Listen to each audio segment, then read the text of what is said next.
6:43. Let's have a look at some of the newspapers for you. And the Scotland on Sunday calls former First Minister Alex Salmond's passing the death of a titan. The Sunday Telegraph accuses Energy and Net Zero Secretary Ed Milliband of wasting cash on plans to cover electric cables with pylon. The Sunday Mirror has an exclusive with the Prime Minister, who says his government is just getting started. Mail on Sunday says the government's chief law officer pressured the Metropolitan Police into giving Taylor Swift a taxpayer-funded VIP escort during her concerts. And the Sun on Sunday leads on Colleen Rooney. Something entirely different. Going to the jungle. For lots of money.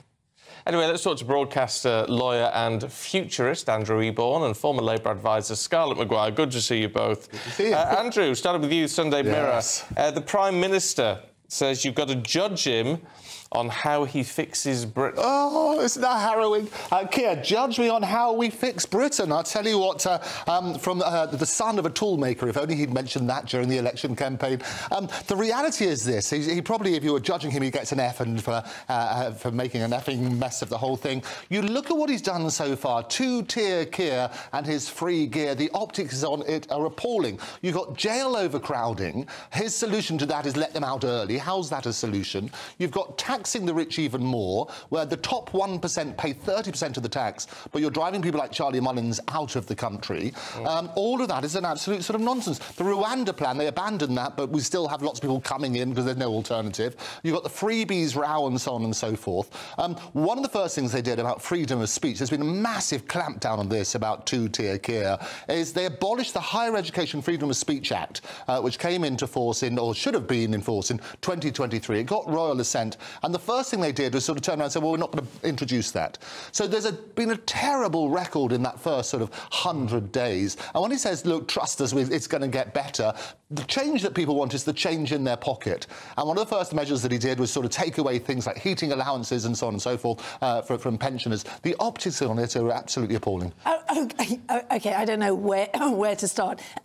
On the jails, I think the Tories admitted they were going to do exactly the same. The prisons were overcrowded, and so you had to let some people out early.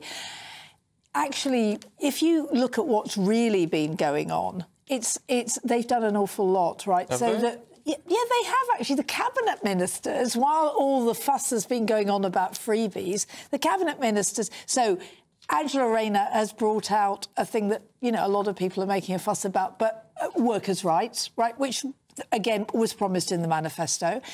Bridget Phillipson... But it doesn't do anything for growth. That's the problem. It's meant to all be about growth. Well, growth is about investment. They're having an investment summit tomorrow that is going to probably raise billions, right? Yeah, which the Deputy Prime Minister and the Transport Secretary very nearly scuppered. No, well, that was dealt with. I mean, there is a problem about what P&O did. We have to admit that what P&O did, as Grant Shapps said, you know, who was the Tory Transport Secretary at the time, he absolutely condemned them. Yes. The Labour Party condemned them. There's a time and place, isn't there? Not when there's £1 billion worth of investment. I know, but yeah, but you can't. You have to say so. What we realise is they were always going to invest in they own the ports, right? They need to invest to make more money in these ports. So actually, it was just a calming down exercise. I think that there is no question that Rachel Reeves is going for growth, and that's where she's going to go.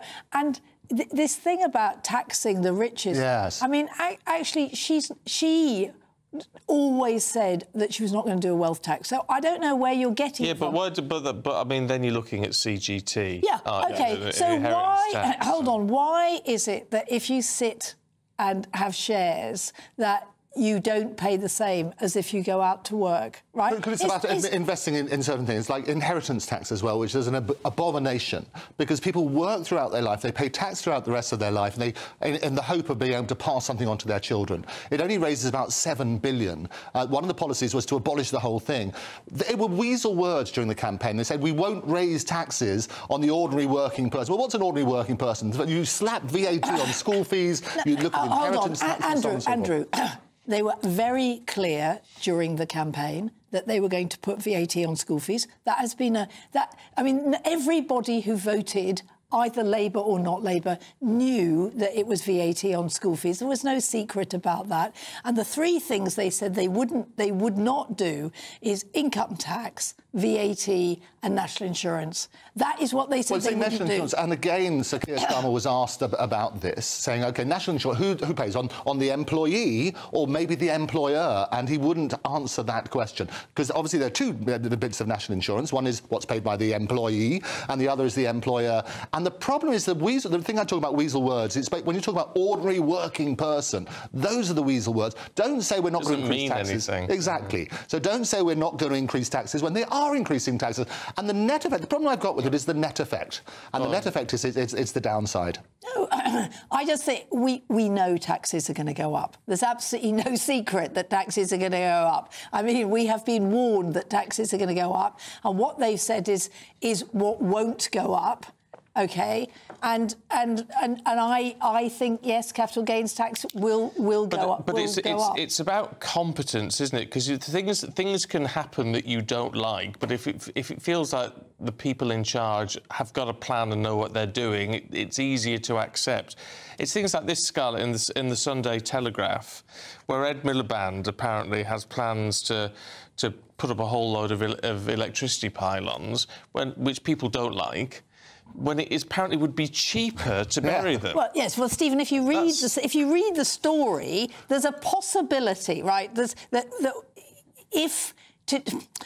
maybe in 10 years' time, that's what they're saying. If you wait until 2034, then maybe that it's cheaper to go underground than to have pylons.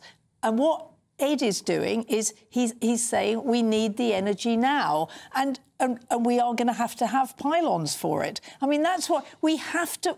We actually, it is about taking tough decisions. We've got to sort out our energy. We've got to move on to renewables. We cannot wait till 2034. And I mean, if you look at this story, it's a nothing story. Actually, it's a possible. It's not that we know. Who knows what is going to be more expensive or less expensive in 10 years' time? But this is an official report which says that it's going to be cheaper doing it underground, and obviously not just in terms of money, but in terms of aesthetics as well. People hate these pylons destroying our landscape, and you need to look at this. And it's all very well Ed doing his wonderful little stunts and so on and so forth, and talking about wind farms. But again, the optics on this are so wrong. Speak to the experts. This is what the experts have said. It's cheaper doing it underground. They should have done that. If you wait 10 years, that's what it said. If you wait 10 years, then it might be cheaper, right? It's not that if you do it now and it's underground. Of course, if you do it now and it's underground and it's cheaper, Ed would do it underground. But what they're saying is you have to wait 10 years and then we can start doing it. We can't. We need it now.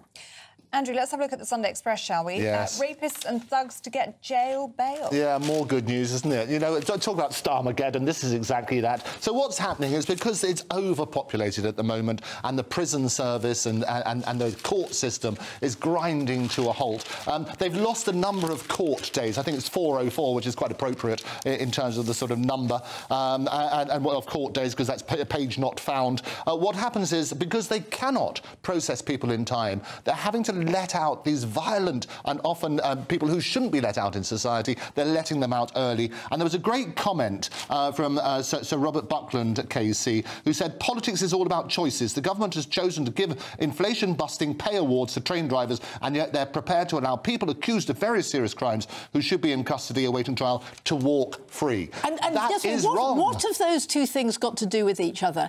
Now, if we didn't pay the train drivers, does that mean that our jails wouldn't be full? When Labour came in, the jails were full, right? When Labour came in, the court system was a mess. You must know this, Andrew. This has nothing to do with Labour politics, right? It was a total and utter car crash. The prisons and the courts. It has absolutely nothing to do with how much the train drivers got paid. And actually, what you've got to do is you've got to sort out the court system. But this is, as I say, this is what Robert Buckland's saying, not me, but I support... I know, and I'm just saying, this is This is a Tory mouthing off. But with respect, it's a question of choice. Where do you put the money? And what's happening with the prisons is actually they're taking out the really violent people and putting out people who may be freedom of speech. And you see the people, this one, the two-tier system. So you're making room for the people who should not be in jail anyway. Right. Give them a break. No, because that's wrong. This is not... What we know is that the thugs who caused the riots, right, that really, really scared people, were jailed. This isn't about freedom of speech. These people were assaulting police officers. Some were. There were some who were jailed for freedom of speech, what people would classify as freedom of speech. Very few. But none of them should be. It's better that none of those go in prison. Well, they weren't jailed by the politicians. They were jailed by the magistrates. And on that note, we're out of time. Thank you both.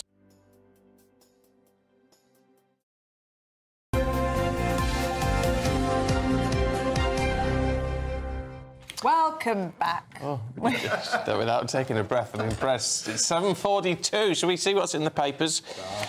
With Andrew Eborn and Scarlett MccGuire. Good morning to you both. We're starting with Scarlett and the Sunday Telegraph. Rachel Reeves, the Chancellor, what's she claiming on expenses? So this is an amazing story. Rachel Reeves, it is absolutely terrible.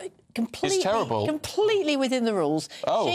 She has claimed £1,223 for the accountancy expenses, right? And then you find out over 10 years.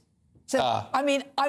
And this is you're allowed to happen, and they've managed to find 2 cabinet members who do. Presumably, there are quite a lot of Tory MPs who do. But I mean, so basically £123 a year. Yeah. She claims to get somebody to help her do tax.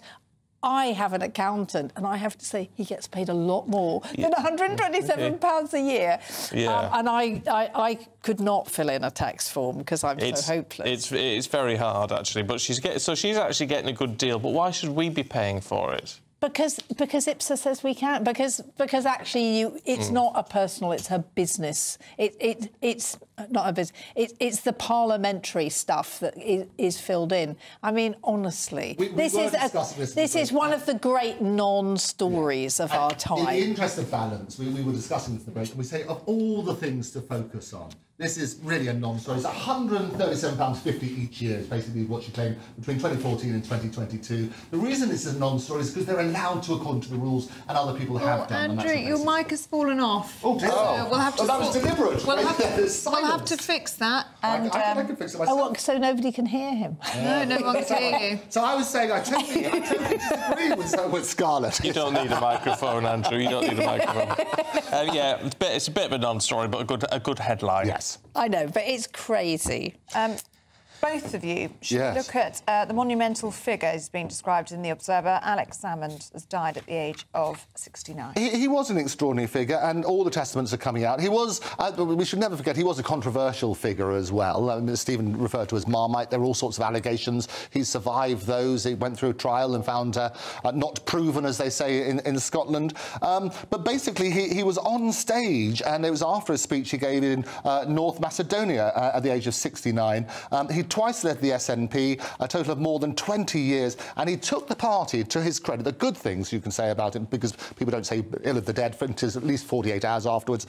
Basically, he took the party from the fringe into government, and that's what happened. And famous spats along those sort of lines. I met him a few times and shared a TV studio with him, and he was a jolly character, and we need jolly characters in politics because there's a lot of he could be a bit dour as well when he wanted to be.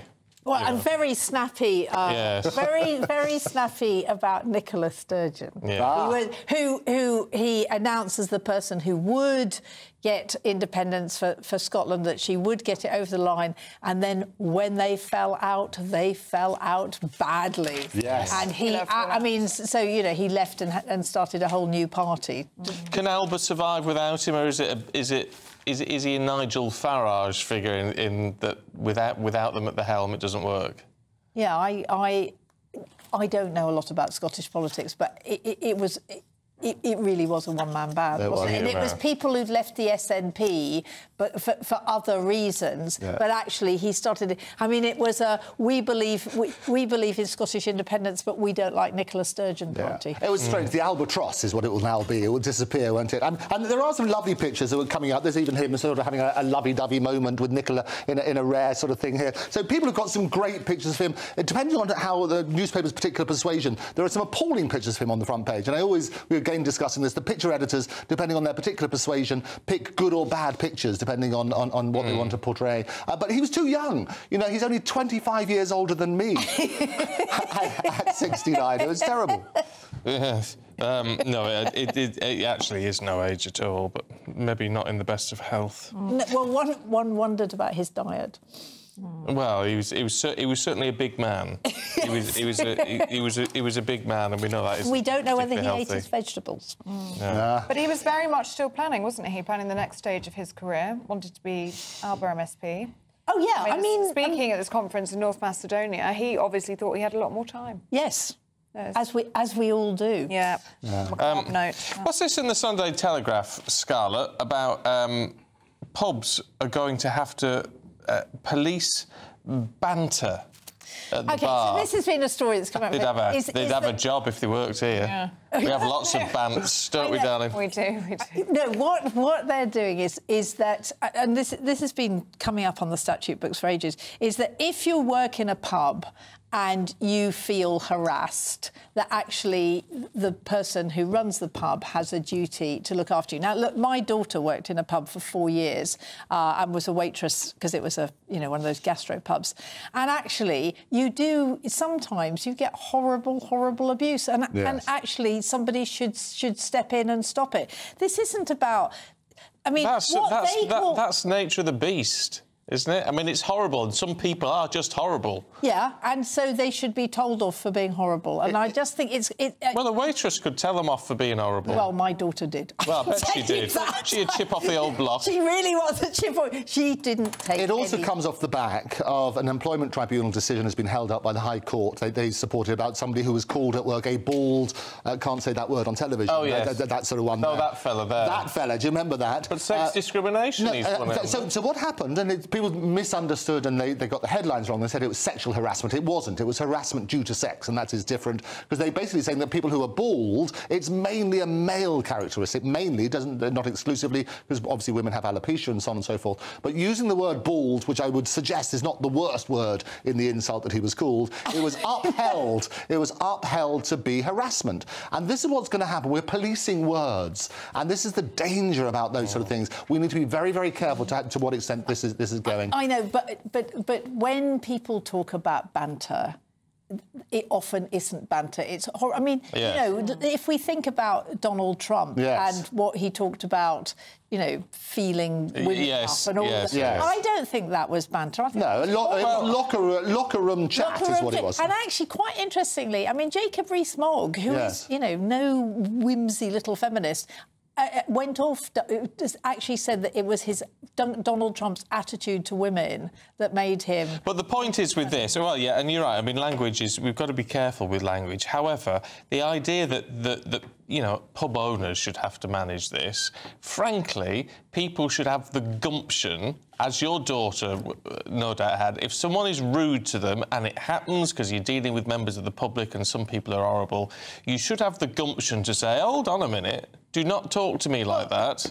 I think that's fine, and some people don't, and they need protecting. Yeah. And I just think that we have to understand that, and I think that whoever's on duty that day... I mean, just one of the things is you protect your staff from rude people. You have, but also what happens, and it's slightly spun the story, never let the truth stand in the way of a good story, employers have vicarious liability for their employees. So if the employees are using particular language, and as I say, the definition of harassment is getting wider and wider, then they will end up with very large fines as a result of it. Well, yes, so we've got to be very careful. Yes. Andrew, let's have a look at the Mail on Sunday, shall we? Yes. And this new Help Me Mum scam. This is an absolute absolute worrying thing for everybody. And I speak around the world as back to the Futurist. AI, this is what it's all about. And there used to be you get a little text from somebody saying, I've lost my phone, please send X amount of money to this account. It's now going to get far worse because through AI, you can fake people's voices. And what they're saying, you can take a few seconds from a TikTok video or other social media platforms.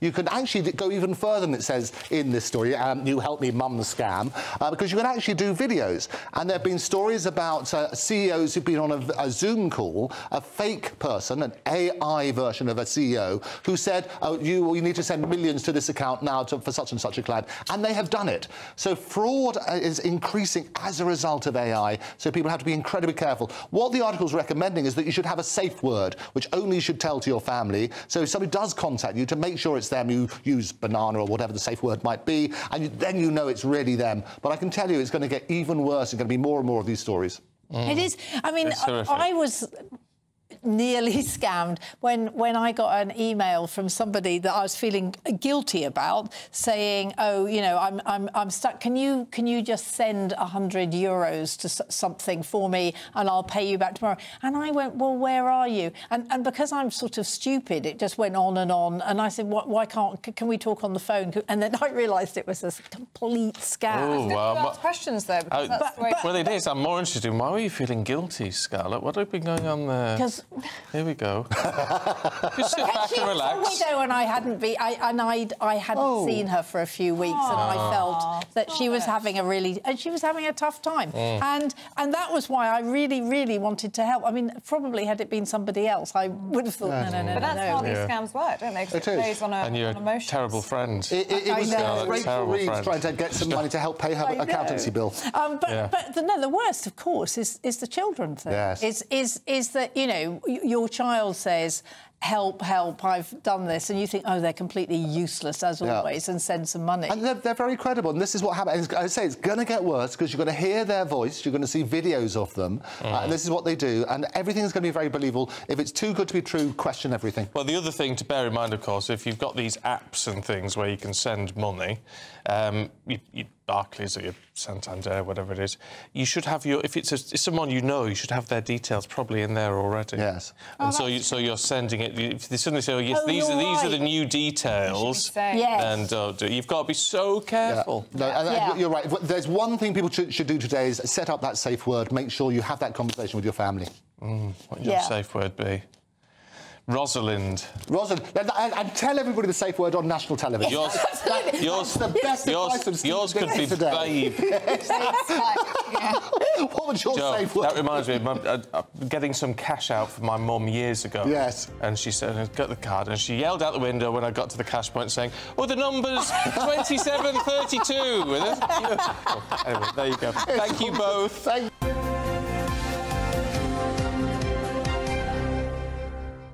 Andrew Eborn and Scarlett MccGuire are taking us through the papers at 8:49. Morning, you two. Let's start with the Sunday Times. Scarlett, graduate salaries are falling, apparently. Yeah, I think this is a bit of a people wanting. There's an organisation that has done a survey that finds out that when we say they're falling, is they haven't kept up with inflation. They're not actually falling, and that it's more difficult to get a job. Although I was thinking that when I graduated, you know, and I was going on to graduate schemes for journalism, I mean, it was 365 people, and they were taking 12. I mean, it was tough then, and it's always been tough. And they go, oh, it's so tough for graduates. And then they compare it to school leavers. Well, school leavers might be going up faster, but I have to say it's still a lot lower. I mean, a degree does get you money, and also what they say is your salary goes up much faster. And yeah, but too many people are getting degrees. I mean, no, I don't agree with you. I absolutely don't agree. I think getting a degree helps you. It does. Even the silly ones. Well, I think there are very few silly ones, right? I mean, I think people go, oh, there are silly ones, and then you go, well, like what? Yeah. And then there comes the... Well, actually, and I did law, but not so silly, but the argument was that anybody who studies anything in depth, what it is teaching you to think. So whether it's a silly degree or whatever on that sort of basis. What's interesting, though, in this particular report, they say that white, privately educated men now face greater competition because of this diversity drive than ever before. So lots of companies are setting benchmarks to recruit higher numbers of female, ethnic minority and working class graduates, as a result of which, if you're a white, middle-class, heterosexual male, you're being privately educated. Privately educated as well. I'd probably tick all of those. You work on that sort of basis. You're right posh, aren't you? Am I posh? But this is this. But you're right. But now a lot of they're turning around and people are being discriminated against if you fit those characteristics. Actually, the piece says there isn't discrimination. There's just more competition. Because actually, you know, we cannot have a country that's run by privately educated white men. And it is. And well, what you need is a meritocracy. Oh, are you voting for Badenoch then? Are you a secret Tory? She told me. Yeah, I really like people who sort of can start an argument in an empty room. Yeah. And, you know, he's going to declare culture war on all of us. Yeah. Right, anyway, let's move on from that before we run out of time, you two. Otherwise, I'd never shut you up. Sunday Express, a spit test, saliva test that could Isn't this detect great? prostate cancer. Amazing new saliva test. And what it is my pet topic again. It's about AI. And what's happening is AI can now work out there's certain characteristics from your saliva, which is much more efficient than a blood test, which can predict about prostate cancer or the risk of it. And so early treatment and prevents the disease progressing. So what happens is getting there earlier. So it's great news. That's what's sort of happening. They talk about it's wonderful to see the onward march of medicine lifting fear once more. Scientists plan to use artificial intelligence to detect cancer at an earlier stage. And last week, a $118 million fund was announced to create research hubs around the country. It's great to have some good news. Artificial intelligence, yet again, is helping with these seismic advances in medicine. I love the fact you've both got the doctors soon just spit in a pot and then 10 minutes later they'll be able to tell you what's wrong with you. I know. Great, wouldn't it? It's good news, though, isn't it? Let's have a look, Scarlett, at Oasis. We've heard a lot about them recently, haven't we? But now they're planning a range of Christmas gifts. Yes. I mean, this is a sort of a double... Is what Oasis has done is they've trademarked their name so that nobody else can trade under them. And then apparently, already one of the Gallagher brothers is selling Christmas jumpers for £60.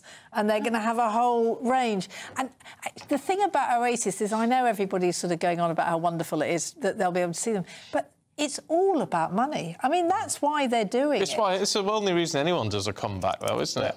Well, sometimes they actually really. Well, sometimes it's the alimony tour. The reason, there's the alimony tour, which is also money. But no, I mean, the whole reason that Liam Gallagher was persuaded back was because it was just going to be so lucrative. Yeah, and there's going to be rows. And he had you say that like it's a bad thing. Well, I mean, you don't come here in the morning for the love of it, do you, Scarlett? I mean, it's all about the money, the vast amounts we pay you both. I come. Do you get paid money? I come for the love of it. It's a great point, though, about on intellectual property, because that's what happens. You might remember Queen of Christmas, and she was unable to get the Queen of Christmas. I got the trademark for the words Queen of Christmas. Oasis will make lots of money from that. I just told a wonderful client, Spaghetti House, to get the trademark in those words as well. That's what you can license around the world. I own the word octopus. I also own the word failure, which is interesting. That's how you license it, and there's ways of doing it. Well, you've failed on the time. We're out of time. Thank you both very much indeed.